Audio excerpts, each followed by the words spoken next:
Benefit show పేరుతో ticket ధరలు పెంచడానికి రాష్ట్ర ప్రభుత్వం అనుమతిని ఇవ్వడం దుర్మార్గపు చర్య అని సిపిఎం రాష్ట్ర కార్యదర్శి శ్రీనివాసరావు మండిపడ్డారు. నిర్మాతలు నటీనటుల జేబులు నింపడానికి బెనిఫిట్ షోలంటూ అభిమానులపై అదనపు భారం మోపుతున్నారని ఆరోపించారు. హైదరాబాద్ నుండి విశాఖకు సినీ పరిశ్రమ తరలి రావడానికి రాష్ట్ర ప్రభుత్వం చర్యలు తీసుకోవాలని సూచించారు.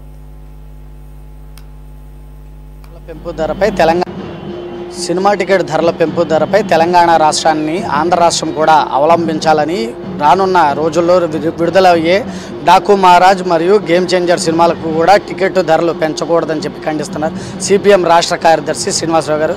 ఈ సందర్భంగా ఆయన అడిగి తెలుసుకుందాం. సార్, నెల రోజుల క్రితంలో తెలంగాణ రాష్ట్రంలో ఇలా టికెట్ ధరలు పెంచినందువలన ఒక తొక్కేసలాటలో ఒక మహిళ కూడా చనిపోవడం జరిగింది. ఒక బాబు ఇప్పుడిప్పుడే కోలుకుంటున్న పరిస్థితి కూడా నెలకొంది. ఈ విషయం ఒక సంచలనంగా కూడా మారింది. అయితే ఈ సందర్భంలో ఇప్పుడు రానున్న 2 సినిమాలకు కూడా ధర పెంచుకోమని చెప్పి ప్రభుత్వం చెప్పింది. దీన్ని ఏ విధంగా చూడండి? ఈ బెనిఫిట్ షోల పేరుతోటి సినిమా టికెట్ల ధర పెంచాలనే విధానానికి మేము వ్యతిరేకం.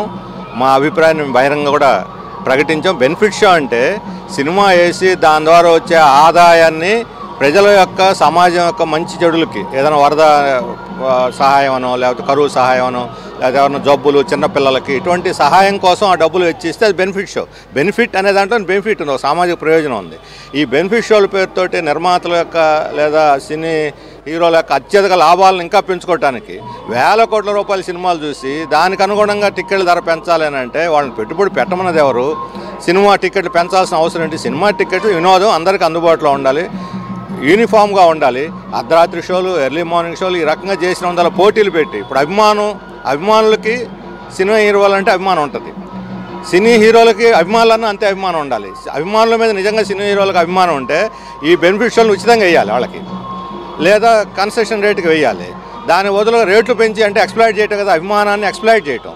ఆ రకంగా అభిమానుల్ని దోపిడీ చేసేటువంటి అధికారం హక్కు లేదు. దానికి ప్రభుత్వం అవకాశం ఇవ్వటం మరీ దారుణం. అందుకని అది కొన్ని సెలెక్టెడ్ సినిమాలకి కొన్ని సందర్భాల్లో వాళ్ళకి ఇష్టమైన వాళ్ళకి పెంచుకోమంటాం, ఇష్టమైన వాళ్ళకి వద్దనటం అది చాలా అనుమతించకూడదు. కానీ దీన్ని ఒక చట్టం చేయాలి బెనిఫిట్ షోల మీద టికెట్ల ధరల మీద అని చెప్పి మేము డిమాండ్ చేస్తాం. సార్, అలాగే నిన్న రాజమండ్రిలో కూడా ఒక గేమ్ చేంజర్కి సంబంధించిన ఒక ఈవెంట్ ఏదైతే జరిగిందో ఆ ఈవెంట్ జరిగి పూర్తయి తిరిగి వెడుతున్న సమయంలో కూడా 2 యువత సమ్ యాక్సిడెంట్ ఏదో జరిగి మృతి చెందడం కూడా జరిగింది. దానికి నిర్మాత అయితే ఉన్నారో ఆయన కూడా కాంపెన్సేట్ చేశారు. దీన్ని ఏ విధంగా చూస్తారు సార్? ఇప్పుడు ఈ ఈవెంట్స్ పేరుతోటి జరుగుతున్నటువంటి అనే కార్యక్రమాల్లో వేలం వెర్రి కొద్ది విపరీతంగా క్రేజీ తోటి లాంగ్ డిస్టెన్స్ డ్రైవ్ చేయటము, చాలా వేగంగా పోవటం, ఇది ఒక క్రేజీని సృష్టించి అభిమానులు క్రేజీ ఒక దురభిమానంగా మారి వాళ్ళ అభిమానుల కోసం ఏమైనా చేస్తామనే తెగింపును ఒకదాన్ని తీసుకురావడంలో ఈ ప్రాణాలు ఇప్పుడు కాదు, రాజమండ్రి ఇప్పుడు నిన్న లేటెస్ట్, అంతకుముందు హైదరాబాద్, ఈ 2 సంచలనం. కానీ అంతకుముందు కూడా చాలా సందర్భాల్లో ఇటువంటి ఈవెంట్ సందర్భంలో 1-2 చనిపోతూనే వస్తున్నారు.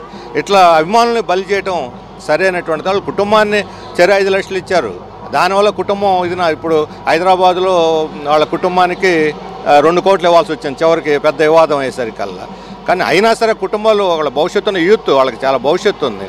అందువల్ల ఈ అభిమానం పేరుతోటి క్రేజీని సృష్టించి వాళ్ళ జీవితాలను ఫణంగా పెట్టి ఈ రకంగా ప్రాణాలకు తెగించడం అనేది సరైనది కాదు. అందుకే ప్రభుత్వం కూడా దీని ఒక నియంత్రణ పెట్టాలి.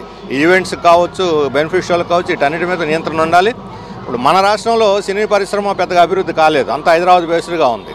మన రాష్ట్రంలో సినీ పరిశ్రమ డెవలప్ చేస్తే ఇక్కడ షూటింగ్లు అవి జరుగుతుంటే ఈ క్రేజ్ కొంతవరకు తగ్గుద్ది. ఎక్కడో దూరంగా కొండల నునుపులాగా వాళ్ళు ఎప్పుడన్నా మెరవంగానే పరుగులు తీసుకుంటూ పోవటం, తొక్కులు ఆడుకోవటం, నిద్ర మేలుకొని మళ్ళీ తిరుగు ప్రయాణాలు ఇవన్నీ కూడా నివారించాల్సినటువంటి విషయాలు. అంటే ఇప్పటి వరకు కూడా హైదరాబాద్ కేంద్రంగా, అంటే మొదట్లో చెన్నై కేంద్రంగా సినీ పరిశ్రమ ఉండేది, తర్వాత అది హైదరాబాద్ కేంద్రంగా మారింది. ఇప్పుడు మన ఆంధ్ర రాష్ట్రం విభజన అయింది.